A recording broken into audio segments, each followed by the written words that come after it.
Narito tayo ngayon upang matunghayan ang nagiinit, nagbabaga at talaga namang usap-usapan at nagtitrending na latest issue ni Ate Erica. Sa pagpapatuloy ay narito muli si Kalingap Val Santos Matubang upang pag-usapan ang issue sa pagitan ni Ate Erica at ng kanyang pamilya, lalong-lalo na sa kanyang lolo na si Lolo Miguel. Kasalukuyan nga na binabanggit ni Kalingap Val ang nalaman niya na galing daw sa group chat ng mga e-lovers na pangbabash tungkol kay Lolo Miguel at sa mga kalingap. Ininform din ni Kalingap Val ang mga tao na pinapagawa niya na ang bahay nila Lolo Miguel. Hindi nyo dinalaw yung inyong lolo at lola. Puntahan nyo na po. Erica at May. Ito po mga kalingap, ako yung nag-observe lang kasi almost ano na ito, magto 2 weeks na po yung bangayan nila. So, fan page ng lovers. Mga group chat na nakarating sa atin. Kuning mga konting mura-murahan, ha? Anong nangyari baga? Ba't kayo nagkagayaan? Lumalabas din po ang mga baho. Dati, pinagtatanggol nyo, dinitipahanin nyo, at hinahangaan ninyo itong magkapatid na ito. Ngayon, ano na?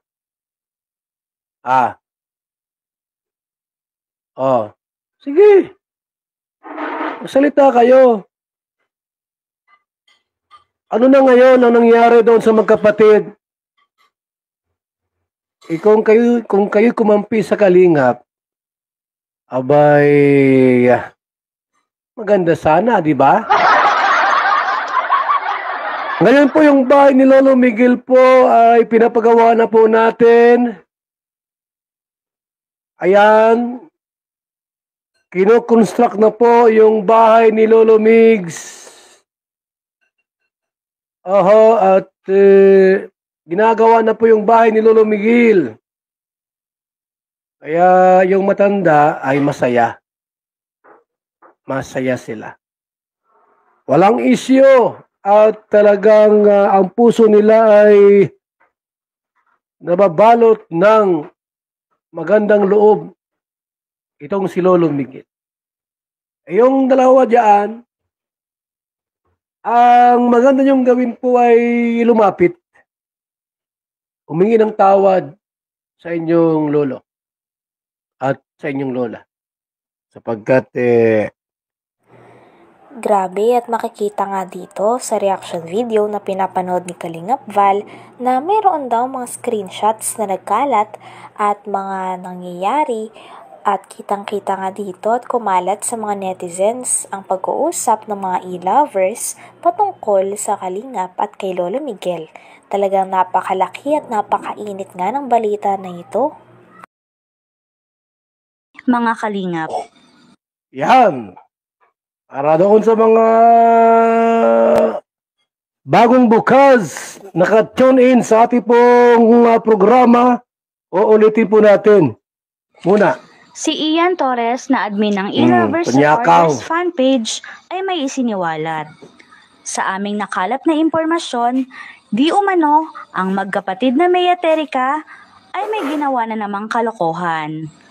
At nagpatibay sa mga aligasyong iyon ay ang mga naglalabasang screenshots online.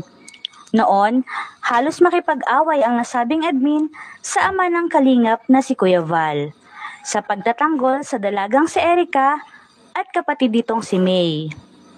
Ano kaya ang reaksyon ng naturang admin sa kanyang naranasan sa magkapatid? Ngayong gabi, samahan nyo kaming himay-himayin ng issue kasama si Kuya Val Santos Matubang sa kanyang programa. Magandang gabi mga kalingap. Yan, okay po. Ito ang ating ngayong pag-uusapan At gagamit tayo po ng video mula kay Batang Elio. Ayun kanyang reaction po magamitin natin, no, mga kalingap. At himay-himayin natin ang isyong ito. Maulan ang panahon. Wait lang po, ako muna bumatit, nag-uulan. Yan, shoutout po mga kalingap. Maayong gabi sa tanan. And also kay Lapid D46, Lama Tanaka, Sparky Fono de Vesta, and kay Teacher N, Adi Christy Walastik, good morning. At kay Lori D. Magalpok. Sa ating lahat po, magandang evening. Sa mga naka-tune in ngayon sa ating pong live. So, yan guys. Yan guys. Batang Elio po, ano? Batang Elio. Off-topic. Mawalang galang po. Dito nga ay nalaman na palipat-lipat nga ng mga sponsor at mga group si Ate Erica. Dati ay galing siya sa Kalingap at dahil niloko niya ang Kalingap at iniwan niya ito para sa mga e-lovers. Ngayon ay sa e-lovers naman siya kumukuha ng tulong. Ngunit sa kasamang palad ay nagkaroon din daw ng hindi pagkakaintindihan si Ate Erica, ang kanyang mga kapatid, sa e-lovers, kaya naman nagdulot ito ng pag-alis din ni Ate Erica at naghahanap naman daw ito ulit ng bagong grupo. Naglaho na parang na wala man lang paalam na ginawa kay Kalingap Rab. So yan guys, ano kasi ito kung hindi ko dapat reaction ng kaya parang nabanggit kasi nila ng Kalingap na parang kumbaga ang e-lovers ay medyo nahimasmasan sa mga pangyayari dahil muli na namang may ginawang kalokohan yung magkapatid sa e-lovers guys.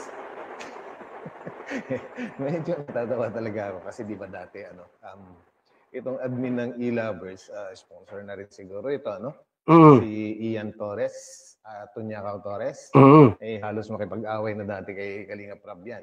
Dahil, halos makipag-away na siya dati kay Kuya Bal, no? Dahil nagkaroon sila ng anuan dati. Rebuttal. And guys, no? And, sige. Umpisahan na natin dito. Okay, umpisahan mo na. Umpisahan ng gulo na ito. Okay. Meron kasing nagtanong, ibig niyo po bang sabihin wala na po sila magkapatid sa e-lovers? Ayan ha? Sayang din. Okay. So, ang sagot naman po ni admin at sponsor na rin, umalis na po sila. Umalis na po sila sa e-lovers. Na kumukup po. Member sila dito dati. At bumuo sila. Sinulsulan at siniraan kami. Okay. Grabe. Ibig sabihin. So, yan po nangyari mga Kalingap, di ba? From Kalingap, napunta doon sa e-lovers kay Tunyakaw Torres. Tapos ngayon po, nagka-problema. Lumipot na naman sa ibang lundagan. Talaga naman at kakaiba talaga si ate, at guys, talagang nakipag-anuhan siya, patawag doon, nakipagmurahan siya. Kay admin. Kapagmurahan. Iyan. Tunyakaw Torres. So, tingnan natin guys. Basahin natin. Ang sabi niya, ni ate, bakit? Humingi ba ako sa'yo? Ako ba ang kusa na sumali sa G? Hanggang dito na lamang muna ang ating nag-iinit, nagbabaga, pinag-uusapan at talaga ng mga nagtitrending na latest issue ni Ate Erica. Maraming salamat sa inyong panunood. Hanggang sa muli. Bye!